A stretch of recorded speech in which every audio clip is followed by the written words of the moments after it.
Hey everybody, welcome to What the Flick, Masters of Sex, Season 2, Episode 12 finale. The revolution will not be televised. Alonso Duralde, Robert Abele, joining us once again, the immortal Nina Hartley. We are so thrilled to have you with us. Let's take a quick look at how Showtime sold this thing.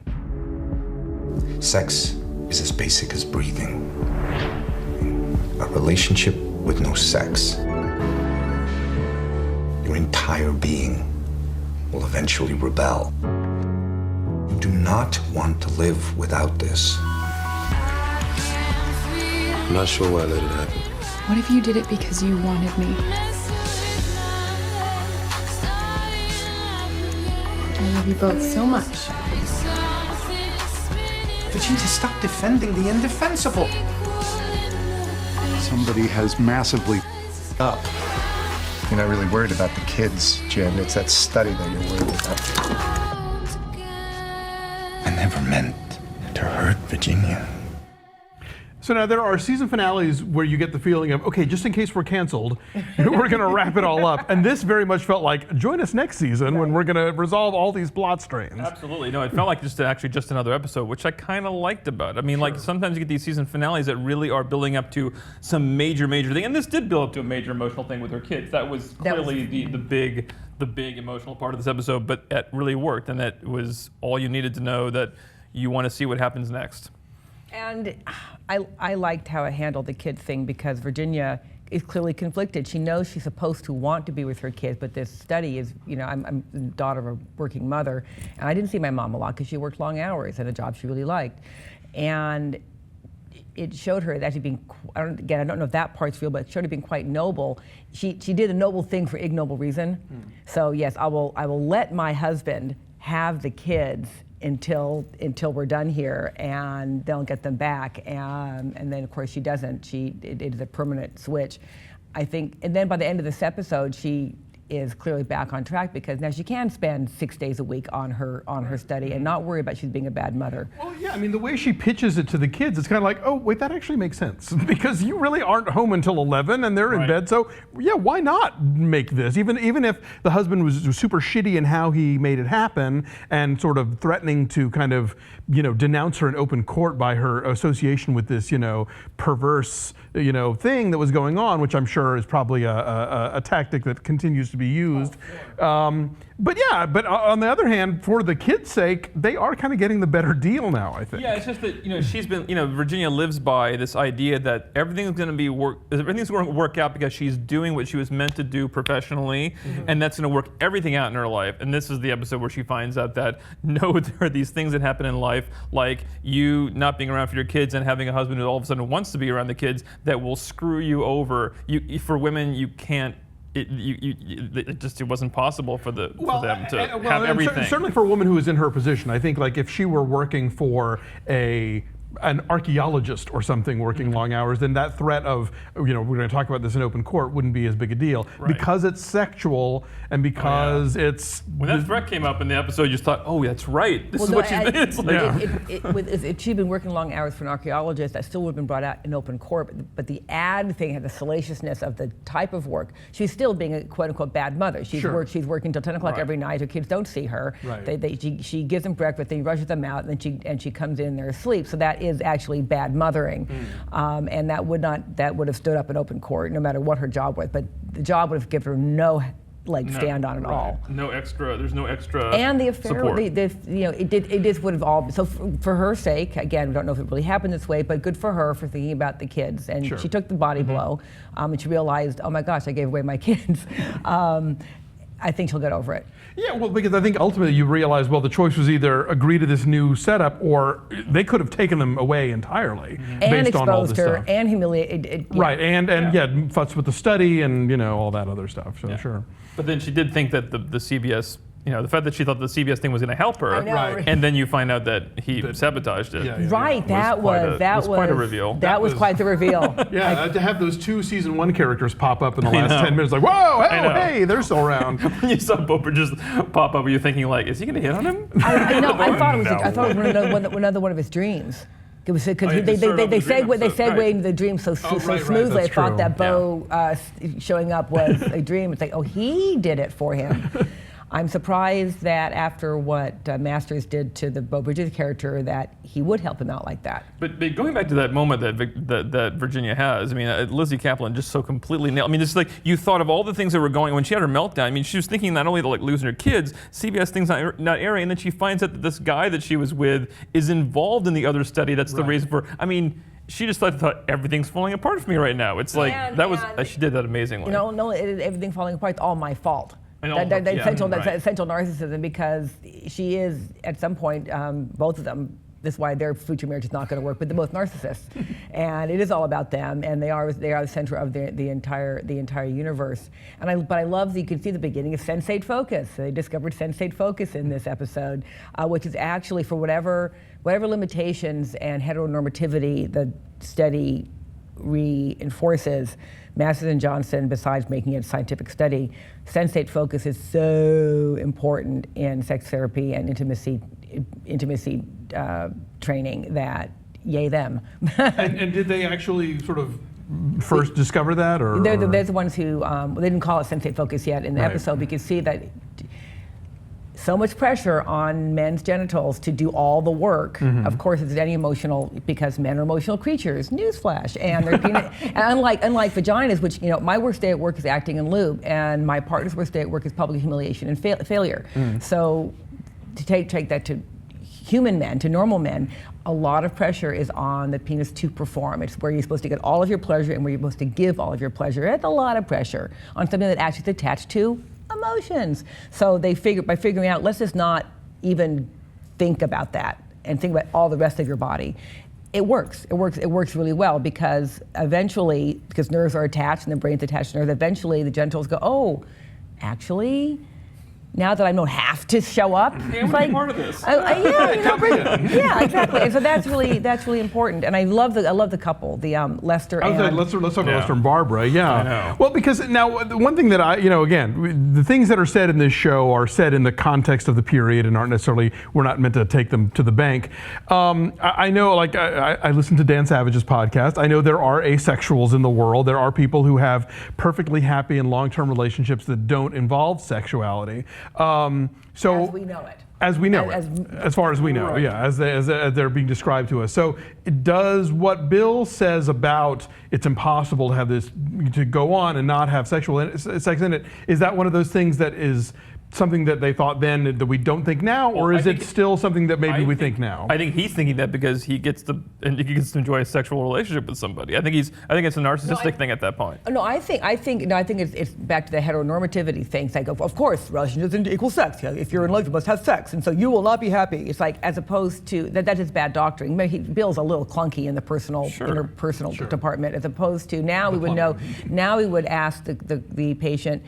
I understand. Are you happy with where things are at? Because that's all that matters. If you two are happy having a non-genital relationship, I want that to be happy for you. I don't. So no longer need to put onto you empirical standard that you have to have intercourse. And Lester and Barbara are finding their own way to it. When she says, "Let's just sleep together," and they're holding hands, I thought that was so sweet. They haven't learned sensate. I can see it next season, sensate focus with Barbara and Lester. Go, it's going to happen. That's a spin-off, I think. But they were building the second half of the season. You felt like they were focusing more on couple problems, which was leading into the idea that next season will be about the therapeutic angle. Well, because they have to have a fix. Yeah, they've all this data, and Virginia's saying, let's talk about let's say dysfunction. I don't know if dysfunction was a word that they used then. That might be an anachronism that they popped back in. But most people would prefer to have sexual activity within a relationship, or if they're in a relationship, they would like there to be that. So I think having a couple's focus isn't a bad thing. Now, do we think that, so this is the first time that Libby has said aloud, my husband is having an affair. And she knows. She knows with whom. Which she's known to some extent. Caitlin's been very good, the actor's been very good at giving you the impression that she kind of knew without ever really having a problem with it. But not knowing was a preferable state to be in. Exactly. I think that's very common in those days. Sure, I'm not going to divorce my husband because what's going to happen to me? I might lose my kids. I have no job. So I'll look. He showed up for dinner. I will look away. For all intents and purposes, they had what I know about for a year. And Masters and Johnson, they famously there was a threesome. I mean, they were famously kind of like. I mean, I think Virginia vacationed with them. I mean, I think they were like around. They were a threesome. It felt like apparently to people at the time. There was that scene this year at the masked whatever ball where they all sort of show up as so a unit. So they hung out all the time together. I mean, the babysitting back, for each other's kids and stuff. She had to have known.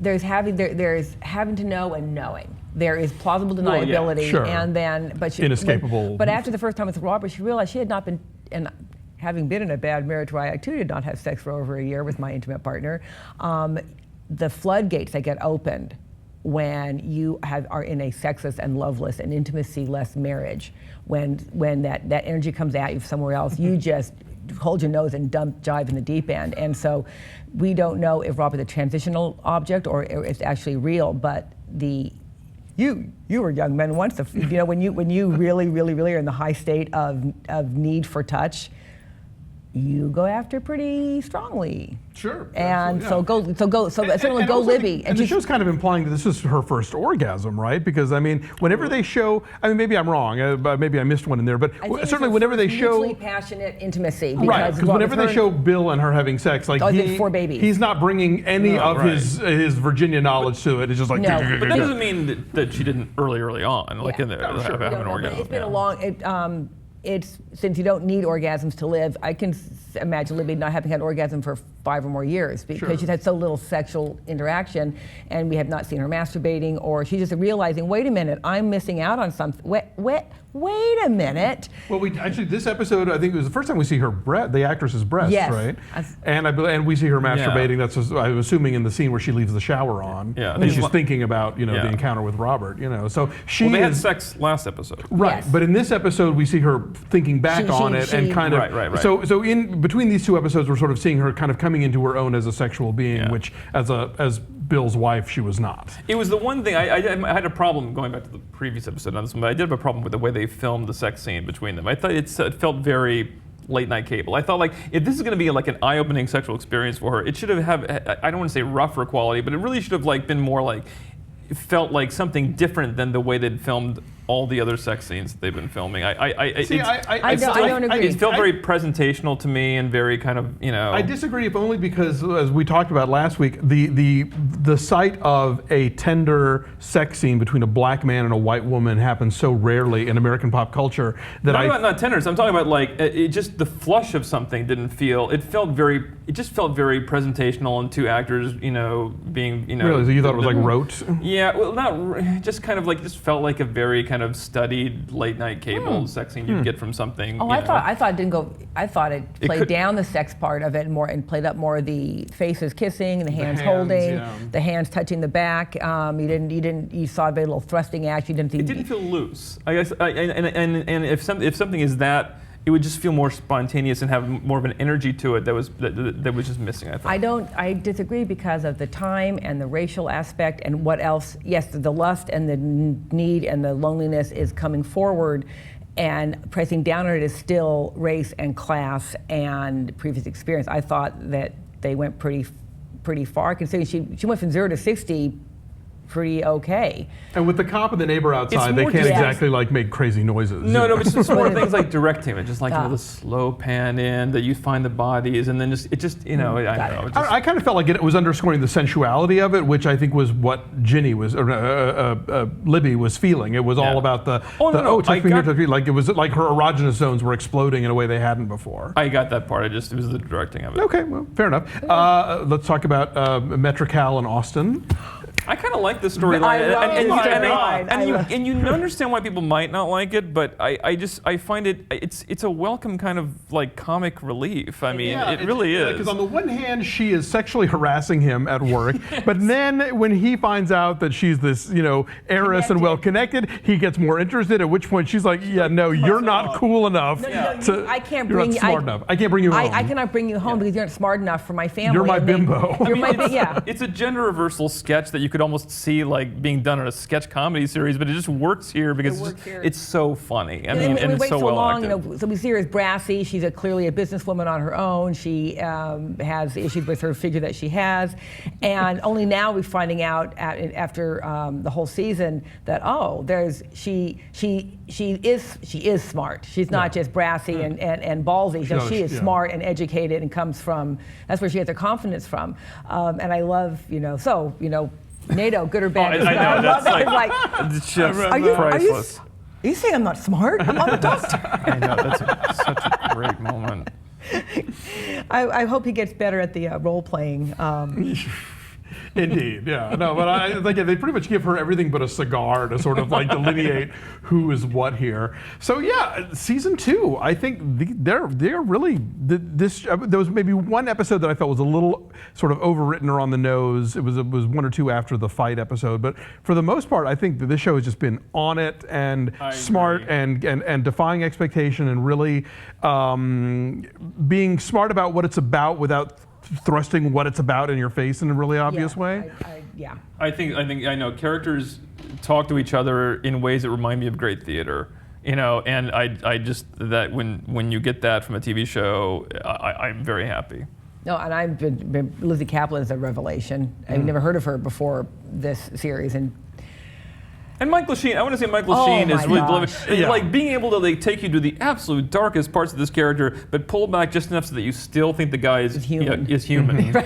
I mean, because that stuff with the brother was just definitely that period. Intense. It was so good. Intense. They do keep the emotional tension going throughout in a way that you're almost going to pop. I mean.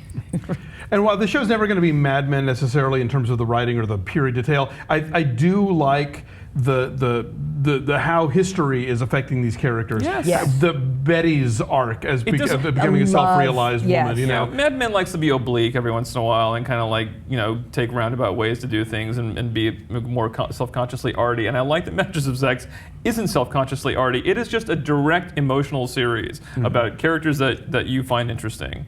With great art direction, also because Mad Men did break the early 60s art direction preciousness, so now this can be more naturalistic. And speaking as a woman, oh my God, the clothes!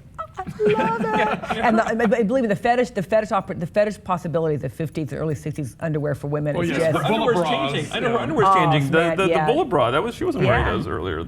Well, that was awesome. They were period appropriate for sure. Period appropriate for sure. So we thank you for joining us. We'll be back. That's the quickest. This is it. The quickest half hour on TV. Oh my God. We'll be back with season 3. We hope you'll join us for that. Thanks for being here, you guys.